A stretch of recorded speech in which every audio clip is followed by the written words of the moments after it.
Hey guys, आज का battle comparison है गॉडजिला वर्सेस घोस्ट राइडर के बीच। ये दोनों अपने अपने यूनिवर्स के मोस्ट पावरफुल कैरेक्टर हैं और आज हम जानेंगे क्या गॉडजिला घोस्ट राइडर को डिफीट कर सकता है या नहीं। तो पहले intro.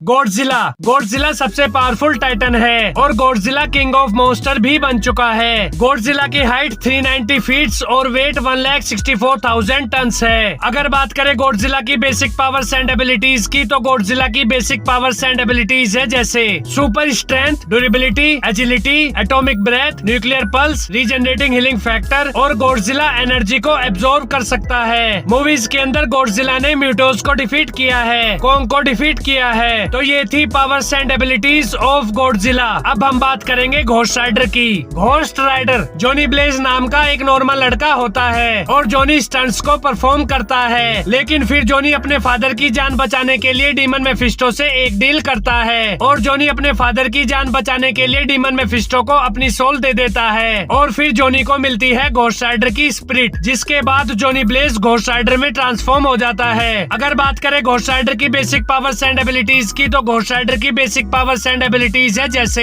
Super human strength, super human durability, super human agility, speed and stamina, regenerating healing factor, hellfire, size shifting, weather manipulation, soul manipulation, clone making, pin and stare, immortality. और Marvel comics के अंदर Ghost Rider demon Mephisto, Lucifer और Avengers को हरा चुका है। तो ये थी powers and abilities of Ghost Rider. अब हम बात करेंगे गॉडजिला वर्सेस घोस्ट राइडर के बैटल की। तो स्ट्रेंथ में गॉडजिला घोस्ट राइडर से आगे है। घोस्ट राइडर की स्ट्रेंथ डिपेंड करती है उसके होस्ट पर और घोस्ट राइडर का होस्ट एक ह्यूमन ही होता है, इसलिए घोस्ट राइडर स्ट्रेंथ में गॉडजिला से पीछे है। और ड्यूरेबिलिटी में भी गॉडजिला घोस्ट राइडर से आगे है, क्योंकि घोस्ट राइडर को नॉकआउट किया जा सकता है, लेकिन गॉडजिला को नॉकआउट करना इम्पॉसिबल है। और मूवी के अंदर Ghost Rider human made weapon से नॉकआउट हो चुका है, लेकिन गॉडजिला पर किसी भी वेपन्स का कोई इफेक्ट नहीं होता। स्पीड एंड स्टेमिना में घोस्ट राइडर गॉडजिला से आगे है। गॉडजिला साइज में बड़ा होने की वजह से अपनी बॉडी को मूव नहीं कर पाता, लेकिन मार्वल कॉमिक्स के अंदर घोस्ट राइडर अपनी स्पीड का यूज करके थोर के हैमर को हवा में ही पकड़ चुका है। घोस्ट राइडर अपनी शेप शिफ्टिंग पावर्स का यूज करके अपने साइज को चेंज कर सकता है। घोस्ट राइडर अपने साइज को गॉडजिला के साइज जितना बड़ा भी कर सकता है, लेकिन गॉडजिला अपनी एटॉमिक ब्रेथ के साथ भी घोस्ट राइडर को डिफीट नहीं कर सकता, क्योंकि Ghost Rider powers and abilities में गॉडजिला से आगे है। घोस्ट राइडर अपनी पावर्स एंड एबिलिटीज का यूज करके गॉडजिला को डिस्ट्रॉय भी कर सकता है और घोस्ट राइडर इमोर्टल है, लेकिन गॉडजिला को मारा जा सकता है। सो मेरे according Ghost Rider versus Godzilla के बैटल का विनर घोस्ट राइडर है। ओके गाइस, तो ये थी कंपैरिजन वीडियो। आपको ये वीडियो कैसी लगी कमेंट्स में बताओ, और अगर आपका कोई भी रिकमेंडेशन है तो वो भी जरूर बताएं। Okay guys, do like, share and subscribe to my channel. Thank you, bye.